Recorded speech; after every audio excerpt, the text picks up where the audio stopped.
Hello, I'm Dr. Stephen Hassan, and I'm absolutely delighted to have with me Dr. Bandy Lee. Dr. Lee is not only a psychiatrist, but she also has a master's in divinity, which we've talked about. We find very, very fascinating. I'm just going to read a short intro that you're a forensic psychiatrist, internationally recognized expert on violence, and you've been teaching at the Yale School of Medicine and Yale Law School for 17 years, 2003 to 2020. In addition to an authoritative textbook, she's published more than 100 peer-reviewed articles and chapters, 17 edited scholarly books and journal special issues, and more than 300 op-eds in outlets such as The Guardian, The New York Times, The Boston Globe, The Independent, and Politico. She's assembled fellow She's assembled fellow professionals from the New York Times bestseller the Dangerous Case of Donald Trump, which I have not only bought but read. 37 psychiatrists and mental health experts assess a president and making history and actually predicted the events of January 6, 2021 through her profile of a nation, Trump's Mind, America's Soul. And she's currently president of the World Mental Health Coalition. Disclaimer, I'm one of the members of the World Mental Health Coalition. So Dr. Lee, have told you, many times how much I admire your courage and your desire to put others' well-beings before your own personal and professional decisions. And you really went out on a limb saying, I'm an expert in dangerousness, and this man is dangerous. And so I want to just turn it over to you to say what you want to say at this introduction of this interview about what's happening in the United States and the world. Well, thank you, first of all, for that very kind introduction. I think the admiration is mutual. You certainly wrote a book that was prescient as well. Thank you. I actually, in the beginning, didn't think that what I was doing was any different than what I had done throughout my professional career, which has been to study and predict and try to prevent violence. And so my main concern in the beginning was not, simply the presidency of a certain person, but rather what that entailed and the kinds of violence that we would eventually see if we did not contain the influences of this person. And as you had noted before, what I had most feared, unfortunately, came to pass on January 6th of 2021, and now still continues to this date. And I still do not see major commensurate levels of either concern or intervention happening. And so I have continued to speak up and try to warn the nation, as you noted, when we are facing that level of danger, any level or our own specialized knowledge that we can offer, I believe is critical. And I tried to do my part. That was all. But the situation of our country still distresses me. Yeah, I bet. So I happen to know more about your work because you've actually presented at my forensic think tank at Harvard Medical School twice, I believe. Once with is it James Gilligan, who's also a expert on dangerousness, and I'd like to ask you to talk about the so-called controversy about the American Psychiatric Association's so-called Goldwater Rule and what your position and the others in this volume about duty to warn. Could you flesh that out a little bit more? Yes, I think first of all, the phrase duty to warn is often misinterpreted as being Tarasov doctrine. Tarasov may be a part of the larger duty to warn, but that it's not strictly contained to it. So physicians, all health professionals have a duty to protect from danger. So, so we have a duty to warn our patients, society, the public, if we know of any danger that they are facing. And it's a part of our protection and care for their well-being.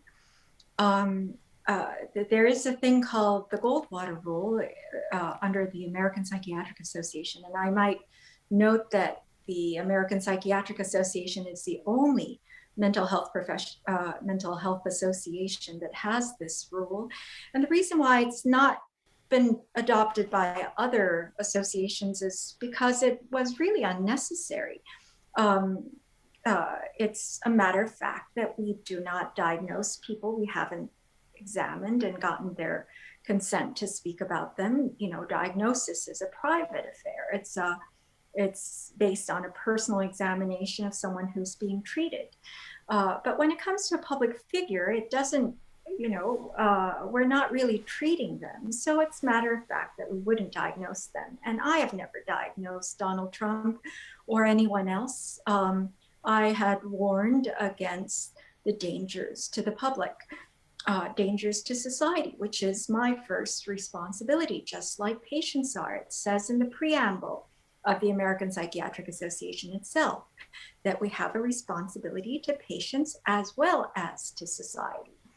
And so when the APA came out with its new interpretation of the Goldwater Rule, simply placing the public figure above public health, because, you know, an etiquette to a public figure should not supersede our primary responsibility to society.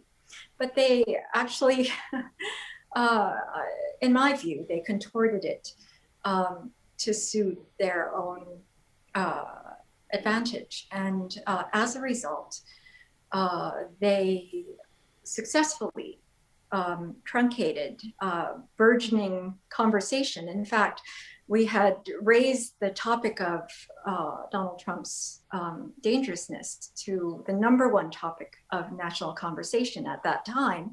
And it was so much meeting the public's relief that some of the premier journalists of the day told me that we had reached the state that we needed for something to be done.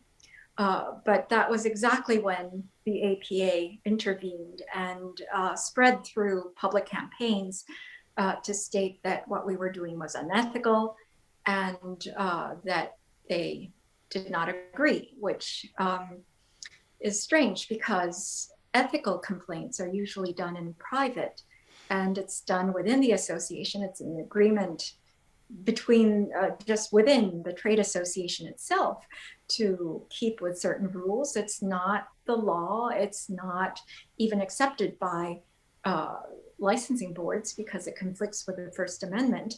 It's just a private rule that private members decided to agree upon, and those who disagreed with it resigned. In fact, there were resignations in droves at this time. Even high-ranking members, high-ranking officers resigned, but it was the shaping of discourse. And that helped Donald Trump stay in power and not be accountable for his mental impairments and the dangers that he stoked. And as a result, the American Psychiatric Association obtained unprecedented federal funding, is now in a trendy part of Washington, D.C., shoulder to shoulder with the biggest lobbyists. And I feel that what it has done is really detrimental to the profession, that it would choose advantage, political advantage, and its own profit, not only self-preservation, at the expense of public health. Right. And is my memory correct that at the time that you published, you were the editor of these two editions of The Dangerous Case, that you were not a member of the APA, or were you a member? I was not a member So you since weren't even a member, but they were saying you were being unethical, even though the guidance is only for members. Is that, well, I mean, am I misunderstanding? in the inconsistencies, you can see that there are different motivations at play here, because not only was I not a member, I was never investigated. There were no complaints about me that I know of, and to conclude that I was unethical without having investigated my situation, and to do it in public campaigns when they themselves said you cannot make any comment about a public figure. That was their new, for me, shocking new interpretation of the Goldwater Rule, that you were not only prohibited from diagnosing a public figure, but you were prohibited from essentially doing your basic medical duties of Right. commenting on the person when they're dangerous. And that's what they did to me. And my recollection is that when this book came out, the latest edition of The Dangerous Case of Donald Trump, I flew to Washington to be part of the book launch. And my recollection was that you had a number of interviews scheduled and then they were canceled with no explanation.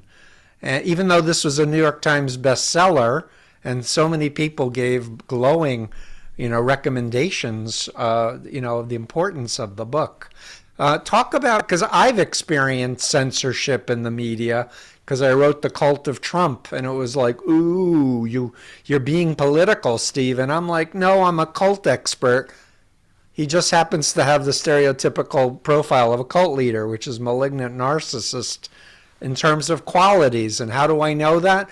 I listen to him. I read his writings. When he said, I can go in the middle of Fifth Avenue and shoot someone and my followers will still follow me, that's kind of a clue that this is not someone who is a responsible, hinged human being. That's right. And who better to comment on cult-like characteristics than a cult expert? Right. We are experts who are trained and expected to share our knowledge with the public. We have a public duty in addition to a personal one for personal advantage.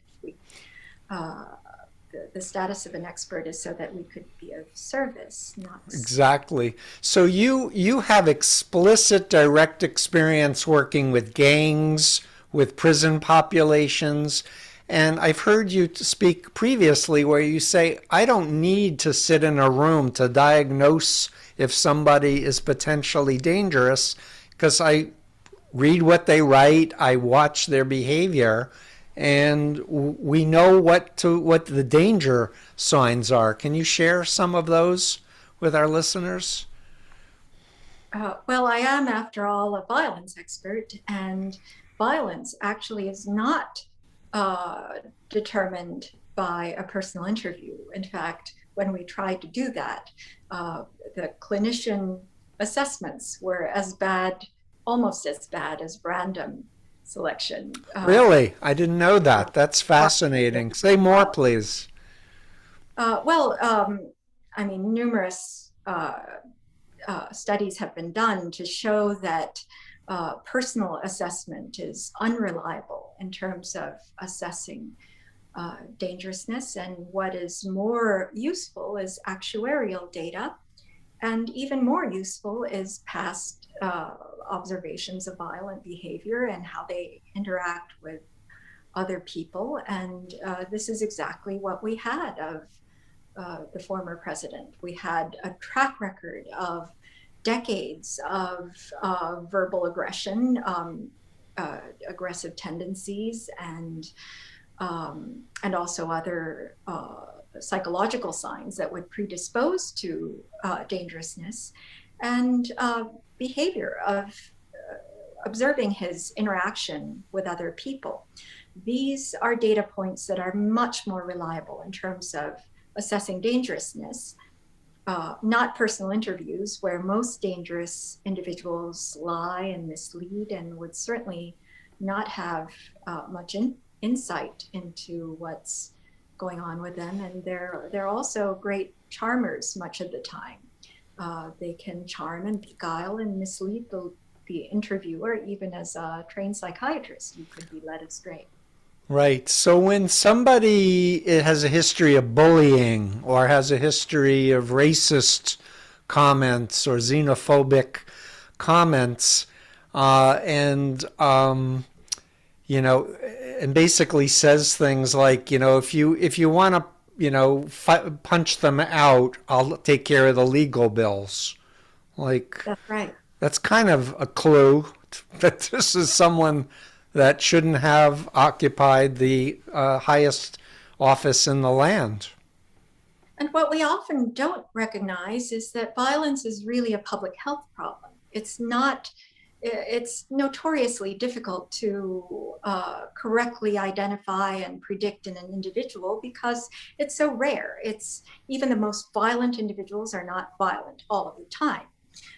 And it's really a public health problem that if we have a population, we can gauge almost exactly what levels of violence there will be according to conditions in society.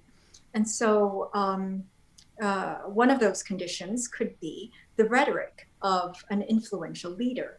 So the words of Donald Trump and his disposition toward racism, attraction toward violence, aggression against those who do not agree with him, translates into far greater epidemics of violence as opposed to whatever damage he can do punching out one person after another.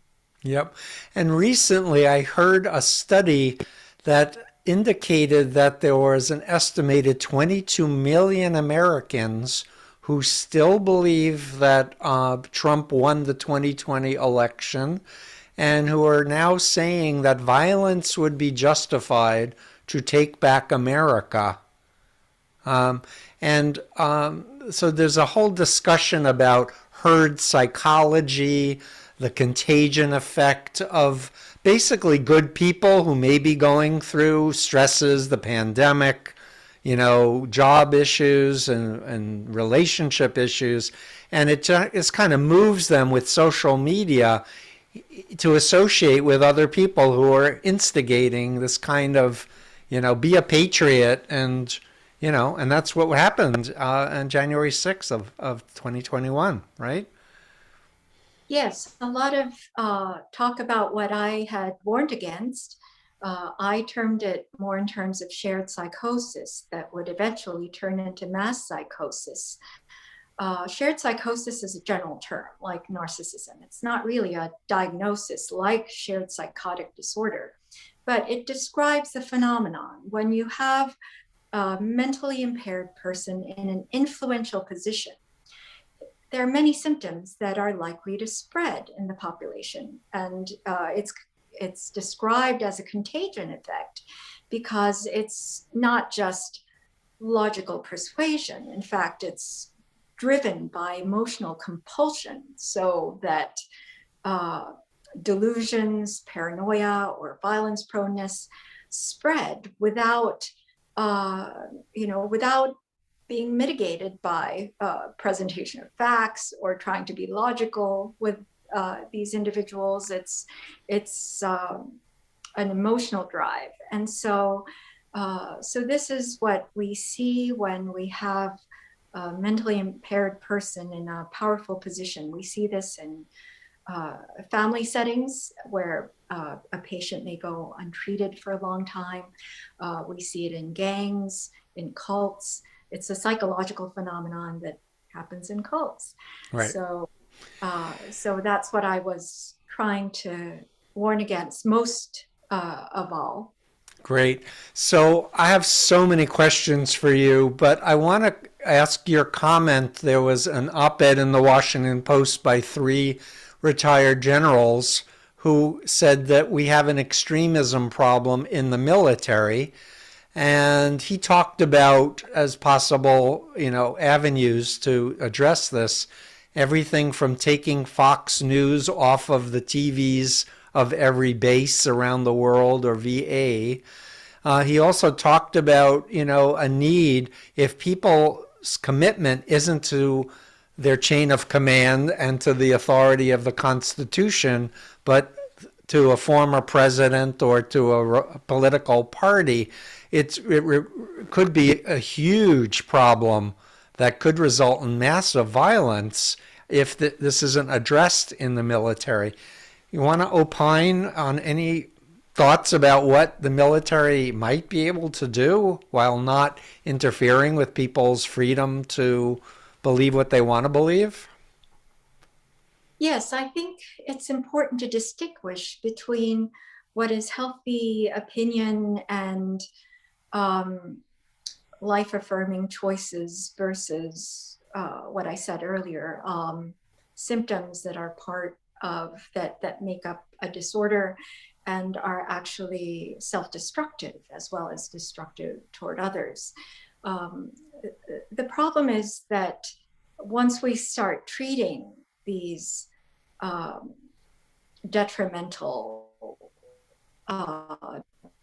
drives like an opinion, then the other opinions and choices will be pushed out because, as I said, the emotional behind these pathological choices is extremely powerful and overcomes every avenue for rational discussion, facts, evidence, logic, and therefore it's very dangerous to give these the same kind of platform as we would give more rational choices and life-affirming choices. And so this is, when it gets to that level of pathology, you do need some expertise. We use expertise in courtrooms when we decide who is competent to stand trial, who is competent to sign a will, who is competent to do a job. And yet in the public, we do not even allow the discussion about the presence of this basic level of mental health that is necessary for things to run, for things to function normally. We can't take that for granted, as we have seen. Our politics are becoming unmanageable, our institutions are failing. All of this is because this level of basic mental foundation is necessary for these things to run. We require that that human beings have, or we support those who do not have basic physical function, such as by creating ramps for those who are disabled. We try to accommodate. Why are we not providing the same kind of accommodation for those who are mentally impaired and just allowing them to go on destroying themselves? We know for one that one sign of mental impairment is to deny that one is impaired. And it is not helpful to enable and go along with that kind of self-assessment when it's going to simply drive one to more and more destructive choices. Right, totally agree. And that's why I've been saying for 45 years of my career, if someone gets radicalized or they get involved with an authoritarian cult, the worst thing family and friends can do is ridicule them or scream at them or try to argue them with rationality out of it, because it makes the person believe they're persecuted, and it drives them deeper into that bubble of authoritarianism, as opposed to, I love you, I respect you, you're smart, I don't understand how you believe what you believe, please share with me your process of how you came to adopt these new beliefs, because I don't know if you're aware how much you've changed in the past, days, weeks, months, years. But, for me, I guess I'm a love guy, because I think love is stronger than mind control. And I believe family and friends, have the history where they can reestablish a warm connection, remind the person of their values, their beliefs, and the sense of community and connectedness, and use that as a foundation to pursue truth. And what that means is to look for really verifiable facts and not just, beliefs that they got online or some, propaganda video that was done by intelligence agents from other governments or even, Christian right or disgruntled former military intelligence in the U.S. Yes, absolutely. I would say I'm a love person too. I actually write about love as the antidote to violence. Violence is a longing for love gone awry. So that is why it's all the more important not to simply go along with what they say they want, which is usually a defense against the feeling of being in the United States, abandoned, left behind, and deprived. Much of our population is deprived, not only of the economic ability to make a decent living, that is relatively speaking, because we have so much inequality. And what is most detrimental to our mental well-being, our sense of self, is feeling that you have dignity and are not a poor person next to the richest person in the world. That there is not this dichotomy of superior versus inferior, but we have an abundance of that, and that is very detrimental. And so assertions of how one is a patriot, how one white supremacist ideas or sexist ideas, these come about especially in times when other resources for buttressing one's own self-love are taken away. And rather than addressing those things, rather than addressing the socioeconomic conditions that are giving rise to these extreme ideas and positions, we are simply countering them at the level of ideas. Yeah, exactly. So I think we are in agreement that the meta problem isn't Republicans and Democrats per se. It's really about authoritarianism versus human rights and rule of law. Do you agree with that? 'Cause Yes. that's my frame for looking at things. Because there are authoritarian cults on the political spectrum, the left and the right. And I'm a human rights guy. I think everyone should be respected and have the ability to think, to have informed consent, to ask questions, to reality test. And, my experience, because I was in the Moonies for 2.5 years, I thought that this was my new family and we're brothers and sisters and we're all going to build the ideal world. But the minute I started doubting and I had questions, then I was the enemy immediately. And members in cults realize very quickly it's not okay to dissent. It's not okay to challenge the authority of the leader or the doctrine or the policy, or they're going to turn on you and make your life miserable. So it's a lot of fear of shunning, but also threats, outright threats, that is keeping people in, which is all the more reason, if anyone's listening to this, if you have a family member or a friend who's been radicalized in the last 5-6 years, or even previously, reach out to them and just say, I miss you. We had a relationship. I want you back in my life. And then if they say, well, you were mean to me, you called me names, you apologize. I'm so sorry. I lost my temper. Will you forgive me? And I have to quote just for a moment David Weissman, who is a self-professed MAGA troll, and he was hassling the comedian Sarah Silverman online. And she said, oh, you're a veteran? Thank you for your service. Oh, you don't agree with what I'm saying about gun control? Please tell me your ideas for how we can stop mass shootings in schools. And here's this guy who was a veteran, had a celebrity paying attention to him. And he realized, I don't have any answers. I just was into harassing, the liberals who were, against my beliefs.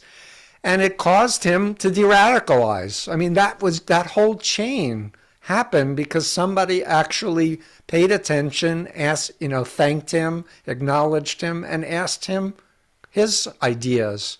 And it really works. It doesn't work for everybody in one interaction online, but over and over again, if someone's hearing from many different people online and in life, and people are being kind, it works. I can think of 3 former neo-Nazi white supremacists who said they left because they had kindness from Jews.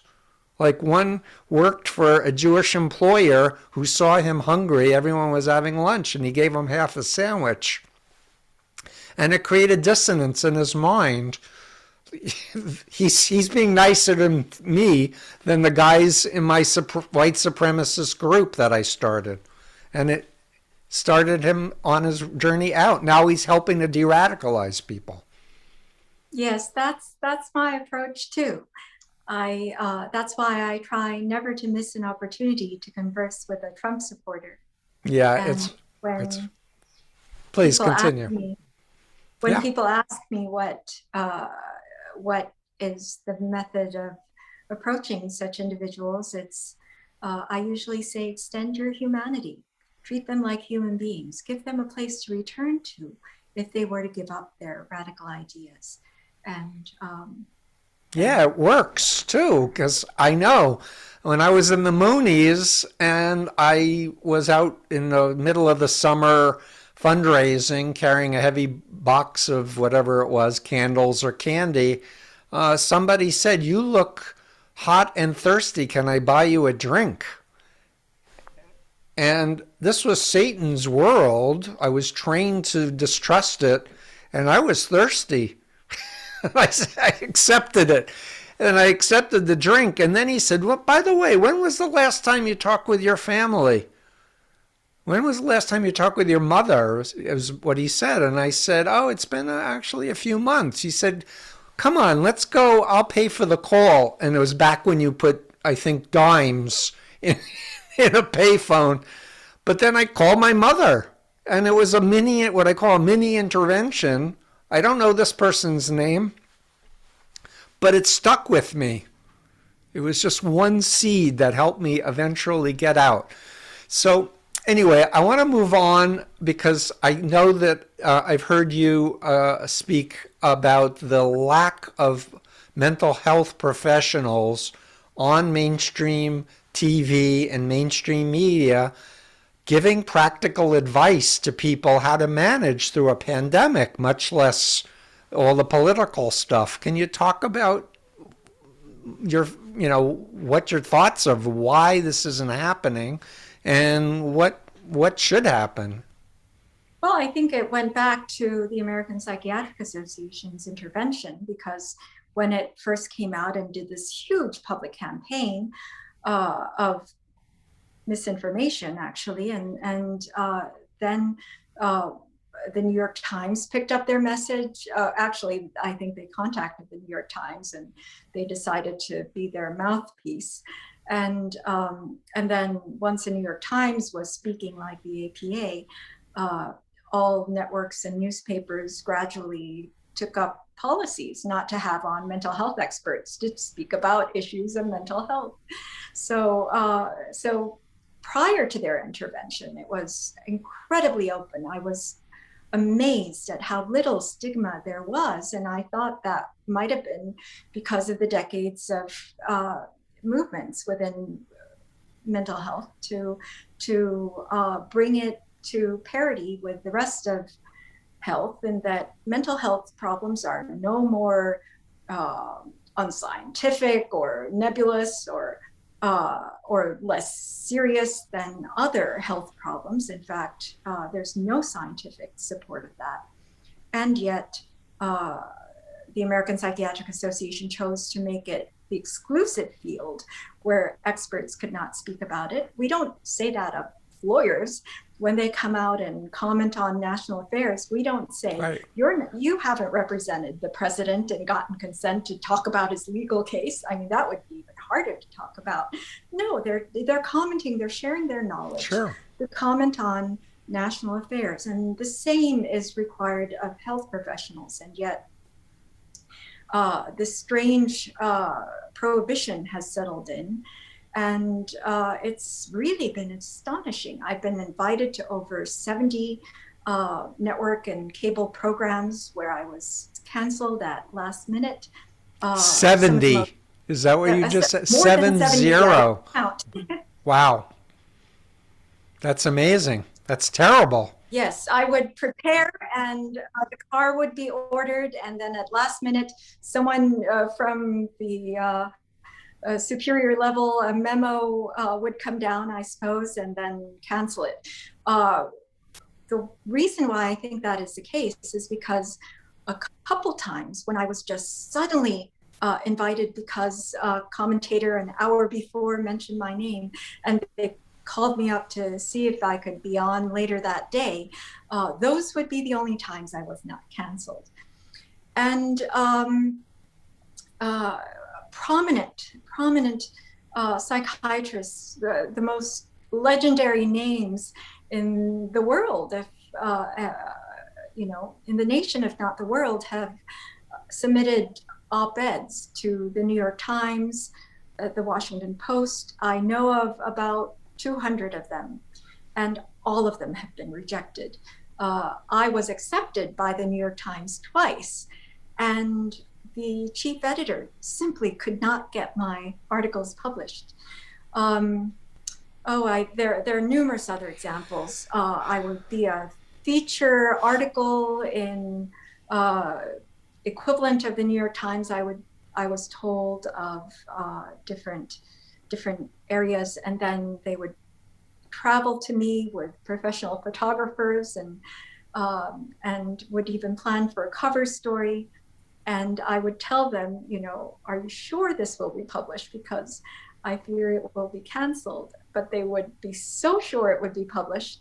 And then lo and behold, to their uniform shock, it would be never published. I was edited out of at least a dozen articles in the New York Times. Sometimes I was the centerpiece of the articles, and yet the editor would make sure my name was not in there. So it's quite clear that whatever the campaign that the APA did was taken to be the law, and was an absolute. And I've had a similar experience prior to the Trump presidency, and I came to later learn it was Scientology or the Moonies, especially if I announced I was going to be on CNN in a few hours. All of a sudden I'd be canceled, and then former leaders of Scientology said, oh, we have dead agent packs. I said, what's a dead agent pack? Oh, black PR to kill the legitimacy of the person. So they would send packets to whatever media saying I'm a anti-religious bigot who beats and tortures to deprogram people, ignoring the fact that it's never happened. I've never had a legal problem. I'm a Jew. I don't kidnap or beat or torture anyone. But I learned not to tell say anything in advance of any appearance. But even so, when my book first came out, they actually was supposed to publish it in August. They said, there's so much interest in your book, we're going to push it back to October 15th because more shows will have you on. And then when it came to the book publication, basically everyone didn't want to have me on. And I said to the publicist at Simon & Schuster, and all she could get from feedback is, if Hassan thinks he can be on TV and talk about William Barr being involved with Opus Dei, it'll never happen. because I talked about him being on the board of directors of the Opus Dei Center in Washington, D.C. And, it's political and censorship, out and out. I Yes, also, is please, go ahead. our censorship is more subtle. It's based on threatening one's livelihood in a way. We don't imprison or threaten journalists anymore, but we hold Well, it that's in in the mind. U.S., but it's happening around the world.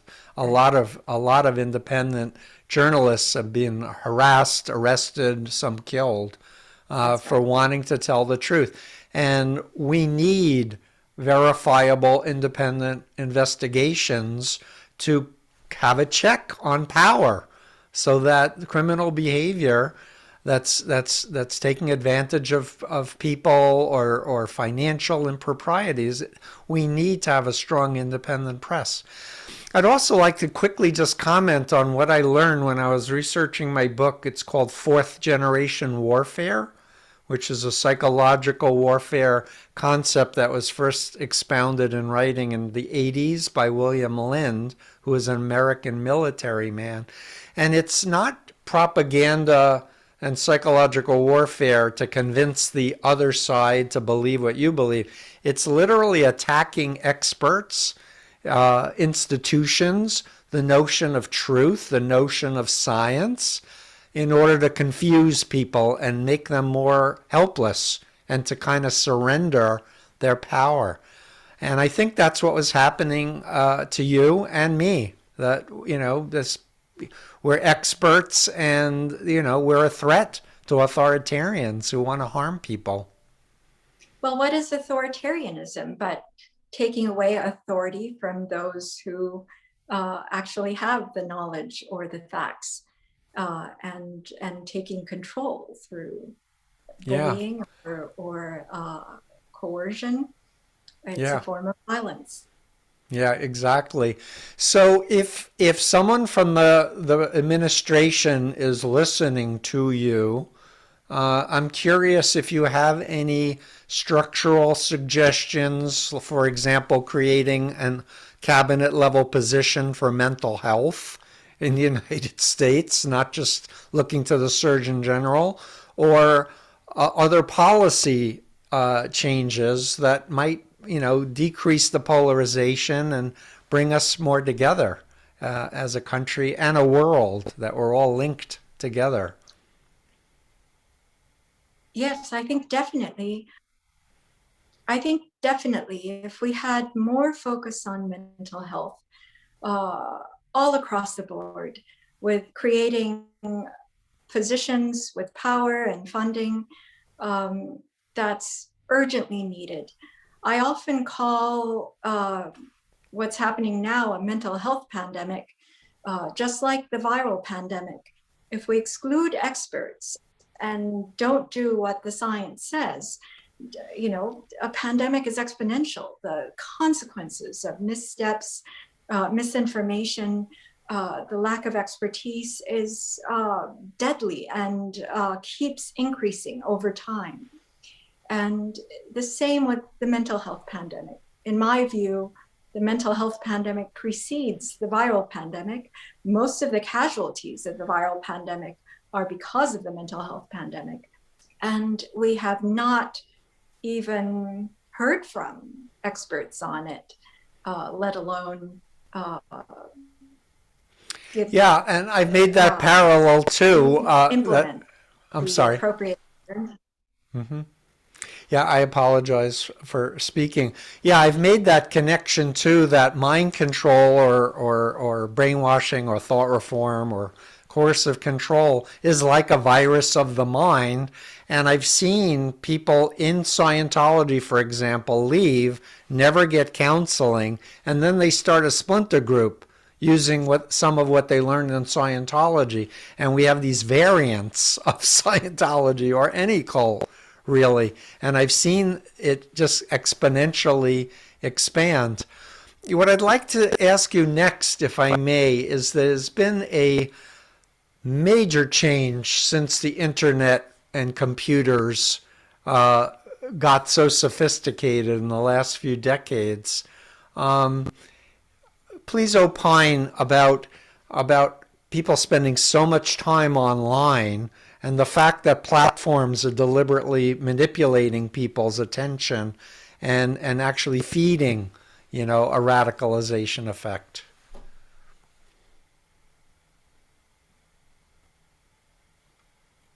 Do you have anything you'd like to talk Yes. about the In fact, online of world? the three interventions, Yeah, go ahead, please. yes, in fact, the three interventions that I recommend in my profile of a nation, I have a copy here in case you'd like to look Yes, at uh, I its cover. absolutely will buy a Um, copy. I uh, confess I and haven't I, read it yet. Go ahead. Please continue. Can you hear me? Can you hear yes, me? yes, I was just asking to comment on the online world, and you said there were three things in the book. yes, there are three interventions I recommend, Mm-hmm. which are when there is a mental health pandemic, as we see in Trumpism. Um, the first is to remove the offending agent. In other words, the influential figure with the severe mental impairments who is helping to spread these symptoms. And that would be Donald Trump still. In fact, in the book, I do not place an end to his presidency with the election or with the inauguration. And that I would still stand by because we have not removed the influential figure who has severe symptoms. And secondly, I propose removing propaganda sources, which are either confusing what the truths are or inculcating the population with certain ideas that will inevitably be unhealthy.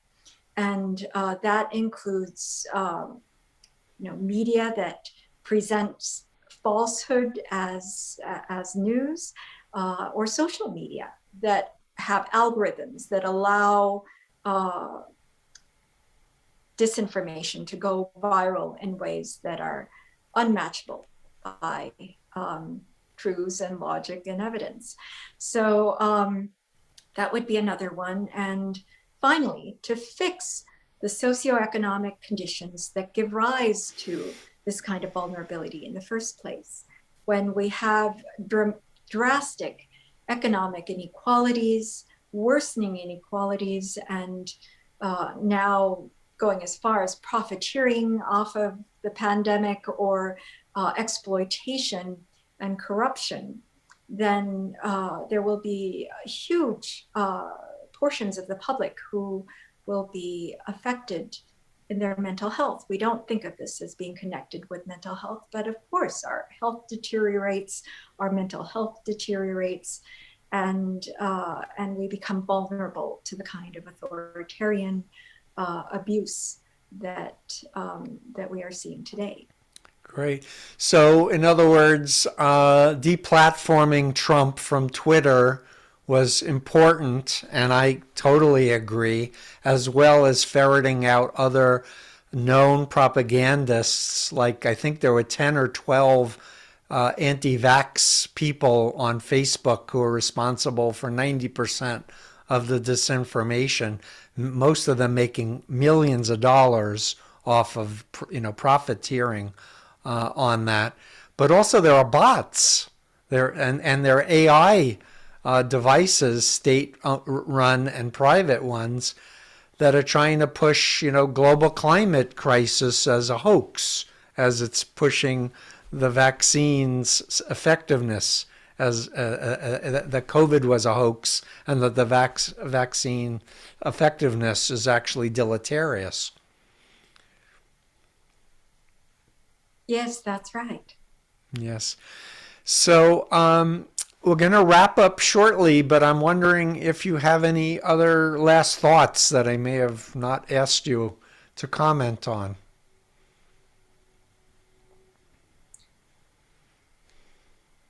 Um,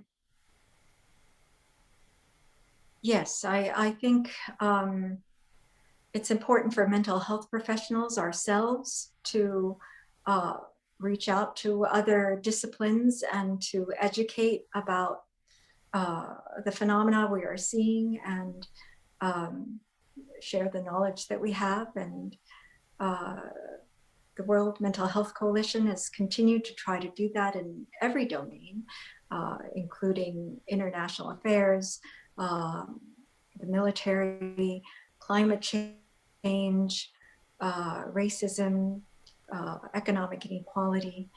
And we need to work together. And mental health is a crucial piece. It cannot be excluded. Yeah. So And I'll just bring it back thank you to for your the good pub. work you do. And Ah, yeah, thank you so much. I just want to bring it back as we finish on your public health emphasis. And in public health, you need to develop prevention, preventive education to identify vulnerable people and in this case teach them about the techniques of manipulation, how to identify predatory personalities and the kind of behaviors to watch out for. Train mental health professionals how to help people who've already been radicalized, and then provide recovery services for people who have kind of woken up and they've exited, but they feel confused about their identity. They're like split between what they had believed in the cult and how to reemerge back in society. And that, for me, it seems like this is going to be a 10 to 20-year project. But as far as I can tell, it hasn't really started yet in any kind of formalized way. Because we need money and we need to pull together the experts and design some approaches that can be, evidence tested on whether it's efficacious. well, the main form of intervention in public health is through education. Right. And we intervene at the population level for the most high level intervention, which is primary prevention. Right. And we do need to educate people about mental health. Yeah. Awesome. Dr. Bandy Lee, thank you. Continued, success. I hope we can break through this cone of silence that the mainstream media has put on us, and more people can read your books that are so important. If you are a mental health professional listening to this, check out the World Mental Health Coalition, and as well as Dr. Lee's books. And I look forward to talking again with you soon, Dr. Lee. Thank you. I do too. Thank you for having me, Steve. Pleasure.